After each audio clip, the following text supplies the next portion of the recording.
अस्सलाम वालेकुम, I hope आप सब ठीक होंगे। तो ये EK97 प्रोजेक्ट है। इसकी हमने ओरिजिनल काबली fenders, bonnet, front lights, front back bumper, trunk, ये हमने काबली डाल दिए। इसका जो है दरवाजे सारा कुछ छील दिए हमने, ठीक है।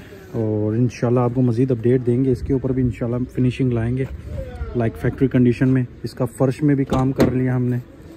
ये गाड़ी कराची नंबर है, इसके फ़र्श में काम जारी है। इसके बाद हम आएंगे इसकी छत पे, देन ये फाइनल पेंट के लिए जाएगा। इसमें हमने फ्रेश इंजन स्वैप किया हुआ है, ZC dual cam, suspension work सब कुछ पहले करके देन इधर खड़ी की है, ताकि डेंट के बाद डायरेक्ट पेंट पे जाए, दोबारा मिस्त्री खाने आने की ज़रूरत ना हो।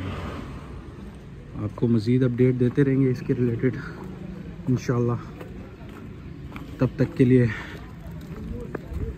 अल्लाह हाफिज़, फ़ी अमान अल्लाह।